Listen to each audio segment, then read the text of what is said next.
Hello student, कैसे हैं आप। मैं ठीक हूँ। आई होप कि आप भी ठीक होंगे और एग्जामिनेशन की तैयारी बहुत ज़ोरों शोर से करते होंगे। और टाइम बहुत नज़दीक आ रहा है। आई कैन अंडरस्टैंड कि टाइम आप लोगों के पास कम होगा और तैयारी में लगे होंगे। आज एक छोटी सी डिस्कशन के लिए हम और आप कनेक्ट हुए हैं।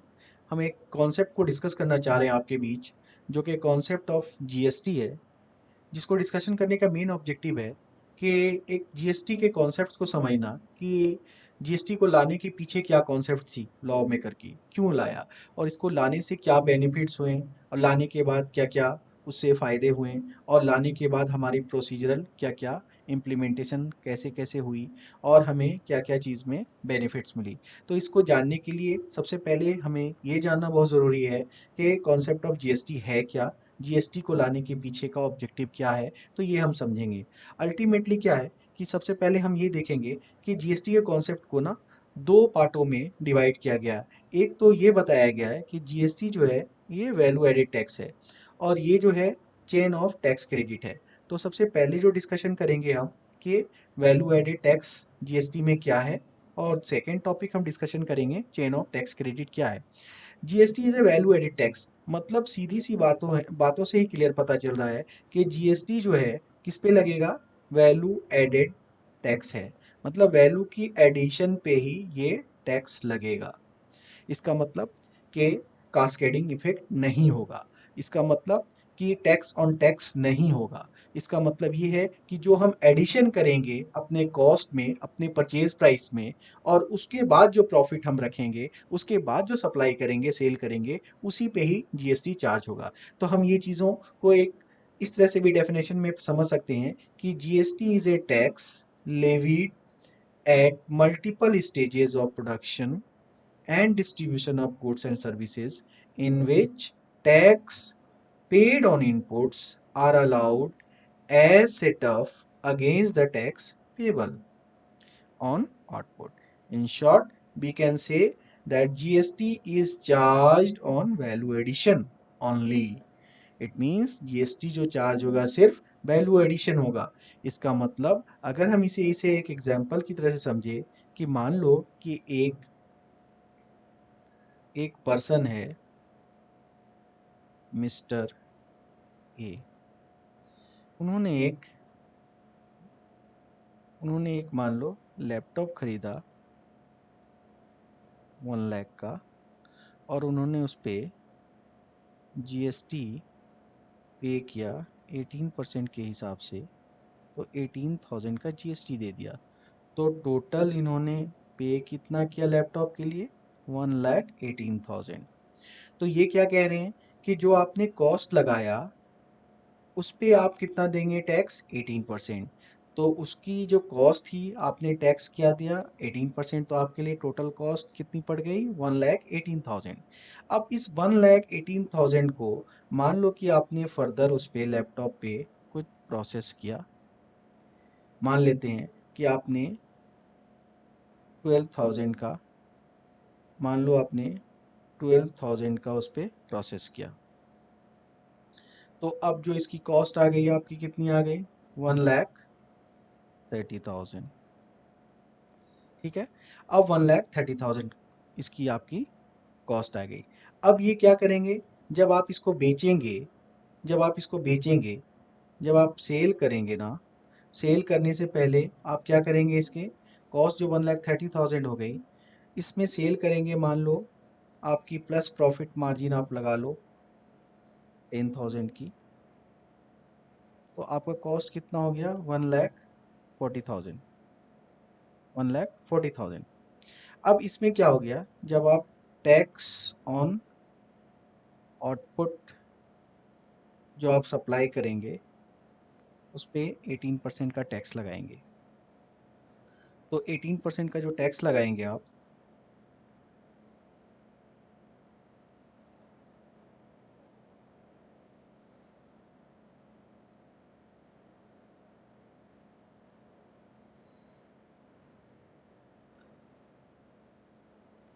तो आपके पास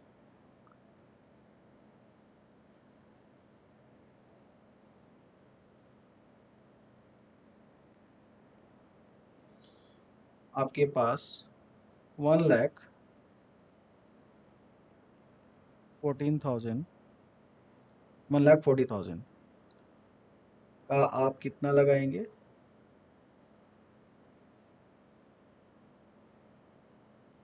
18%। तो आप टैक्स कितना लगाएंगे? 25,200 ये पे करेंगे। तो अल्टीमेटली आपका सेल प्राइस कितना निकलेगा? आपका सेल्स प्राइस निकलेगा 1,65,200। तो अल्टीमेटली गवर्नमेंट को तो आपको ये टैक्स देना होगा, और गवर्नमेंट कहती है कि tax GST is a tax levied at multiple stage of production and distribution of goods and services in which tax paid on inputs are allowed to set off against the payable on output। Payable on output कितना है? 25,000। Payable on output कितना है? 25,000। और paid on input कितना था? 18,000। तो आप क्या करेंगे? आप ये कहेंगे आप ये कहेंगे कि आपको नेट जो गवर्नमेंट को पे करना है, जो नेट पेमेंट करना है, वो कितना करना है? 25,200 माइनस 18,000। तो ये 7,200 जो है वो आप नेट पे करेंगे, नेट पे टू गवर्नमेंट। ये एग्जाम्पल से तो यही क्लियर होता है। वो कह रहे हैं कि GST is a tax levied at multiple stage of production and distribution of goods and services in which tax paid on input that is 18,000 are allowed as set off against the output payable on output, that is 25,200. In short, we can say that the GST is charged on value addition, that is only 7,200। यही मतलब निकल के हुआ ना? तो हमने क्या समझा? हमने ये समझा कि जीएसटी जो है वो वैल्यू एडिशन पे टैक्स है, और अगर कोई टैक्स पेड किया जाता है इनपुट के टाइम में, परचेज करते टाइम में, तो उसका क्रेडिट हम आउटपुट जो पेबल लाइबिलिटीज होती है उसके साथ सेट ऑफ करके जो नेट पेमेंट होगा वो हम गवर्नमेंट को डिपॉजिट कर देंगे। ये तो एक जनरल कॉन्सेप्ट हुआ। अगर मैं आगे की बात करूं कि चेन ऑफ टैक्स क्रेडिट क्या है, तो जीएसटी ऑफर करता है comprehensive and continuous chain of tax credit from the producer point of view service up to the retailer labour consumer labour. यानी जो भी करते रहेंगे उनको उसका क्रेडिट मिलता रहेगा। अल्टीमेटली क्या है कि बर्डन ऑफ फाइनल कंज्यूमर पे है। किस पे है? जो अल्टीमेटली जो लास्ट बायर हैं, वो जो कंज्यूमर हैं, जीएसटी का अल्टीमेटली जो बर्डन है वो लास्ट कंज्यूमर पे पड़ेगा। The final burden of GST is borne by the consumer as it is charge by the last supplier with set off benefit at all previous stage. जो कि हमने सारे प्रीवियस स्टेज के credit को set off करने के बाद जो नेट लाइबिलिटीज बनी है टैक्स की, उसका अल्टीमेटली जो बर्डन है वो किस पे है? वो फाइनल कंज्यूमर पे है।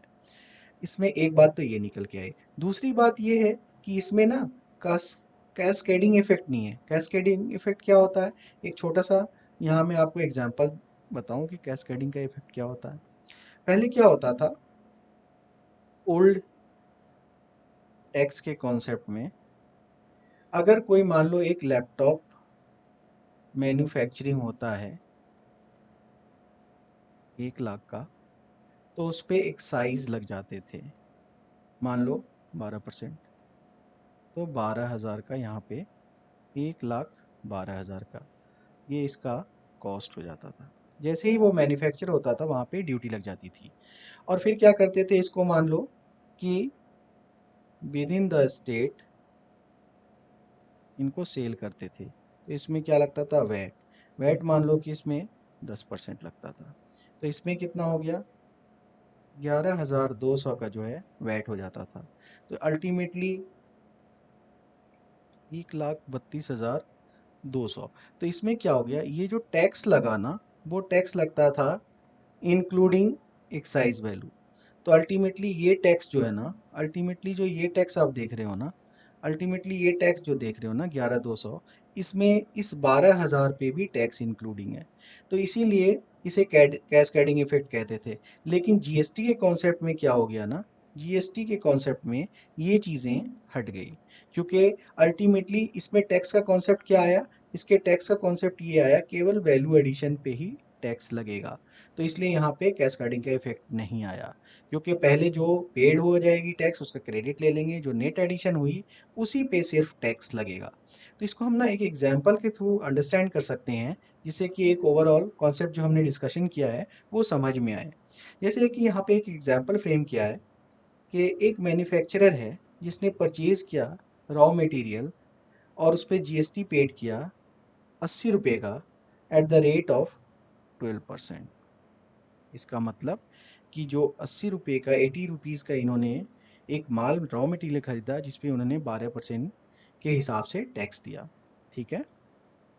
अब मान लीजिए ये मैन्युफैक्चरिंग है, मैन्युफैक्चरर है, इन्होंने क्या किया, उसको सेल किया 1000 का और उस पर 12% के हिसाब से उन्होंने जीएसटी कलेक्ट किया। टोटल जो सेल वैल्यू आई वो 1120 की आई। अब ये मैन्युफैक्चरिंग से कहाँ गया, होलसेलर के पास। होलसेलर का कॉस्ट क्या बना, इन्होंने जो सेल किया था इनके लिए वो कॉस्ट बन गया, इन्होंने अपना उस कॉस्ट पे प्रॉफिट मार्जिन लगाया। अब इनका सेल वैल्यू कितना आया 1500, उन्होंने फिर इस पे क्या लगाया 12% जीएसटी लगाया और इनकी सेल वैल्यू टोटल क्या हो गई आफ्टर जीएसटी 1680। अब जो आते हैं रिटेलर के पास से, होलसेलर से फिर कहाँ गया ये माल, रिटेलर के पास। तो रिटेलर के कॉस्ट क्या बना, इन्होंने 1500 में इससे खरीदा। अब जो 1500 में इन्होंने खरीदा उस पर क्या किया उन्होंने 500 का अपना मार्कअप लगाया। तो अब इनका सेल प्राइस कितना आ गया 2000। 2000 पे फिर इन्होंने अपना क्या किया 12,000, 12% के हिसाब से जीएसटी लगाया और इनकी अब सेल वैल्यू कितनी हो गई 2240। अल्टीमेटली यहाँ पे जो हम देख रहे हैं, अल्टीमेटली जो यहाँ पे हम देख रहे हैं ना, जो कंज्यूमर है ना, ये जो कंज्यूमर है ना वो फाइनल यूजर है। तो अब इसको जो है कॉस्ट कितना पड़ा 2000 का, और इन्होंने जो 2000 का कॉस्ट किया अल्टीमेटली उस पर जीएसटी कितना दिया 240 का। तो अल्टीमेटली इनके लिए कॉस्ट कितना पड़ा 2240 का। तो जो रिटेलर से कंज्यूमर का जो सफ़र है ना वो लास्ट लेग होता है। अब इन्होंने जो कॉस्ट दिया वो अल्टीमेटली 2000 का और जीएसटी 240 का, अल्टीमेटली जो इसकी इनवाइसिंग वैल्यू होती है ना वही इनकी कॉस्ट होती है, क्योंकि अल्टीमेटली इनको ना कोई बेनिफिट नहीं मिलता इफ अल्टीमेट कंज्यूमर है तो हमने क्या देखा कि एक मैन्युफैक्चरर है, वो अपने गुड्स को होलसेलर को पहले बेचता है, फिर होलसेलर उसे रिटेलर को बेचता है, रिटेलर फिर अल्टीमेटली क्या कंज्यूमर को बेचता है। तो यहाँ पे हमने क्या देखा कि 1000 का सेल प्राइस था, उन्होंने जीएसटी लगा के 1120, और इसी तरह दूसरे के पास जब गया तो ये तो 1000 का जो इनका सेल प्राइस था वो दूसरों के लिए कॉस्ट बन गया, फिर दूसरों का जो सेल प्राइस था वो तीसरों के लिए कॉस्ट बन गया, फिर जो तीसरों का जो सेल प्राइस था वो चौथों के लिए कॉस्ट बन गया। तो अल्टीमेटली इसका करक्स क्या निकला, अगर मैं करक्स आपको समझाऊं तो अल्टीमेटली क्या हुआ, जो पेबल टैक्स पेबल हुआ वो कितना हो गया पहले के केस में। अगर मैं ऐसे आपको दिखाऊं कि इन्होंने कितना टैक्स लाइबिलिटीज थी इनकी 120 की, जो मैन्युफैक्चरर थे, और इन्होंने जब माल खरीदा था ना, रॉ मटेरियल जो इन्होंने खरीदा था ना उस पे 80 रुपीज का ना इन्होंने इनपुट पे किया था रॉ मटेरियल पे। तो इन्होंने उनका सेटअप ले लिया, नेट इन्होंने कितना जमा करना है मैन्युफैक्चरर ने गवर्नमेंट को 40 रुपीज पे करनी है। लेकिन अगर मैं बात करूं होलसेलर की, होलसेलर की टैक्स लाइबिलिटीज कितनी बनी आउटपुट पे 180। इन्होंने इनपुट कितना लिया, जो इन्होंने पे किया था, जो इन्होंने पे किया था मैन्युफैक्चरर को, ये उनके लिए क्या हो गया इनपुट क्रेडिट।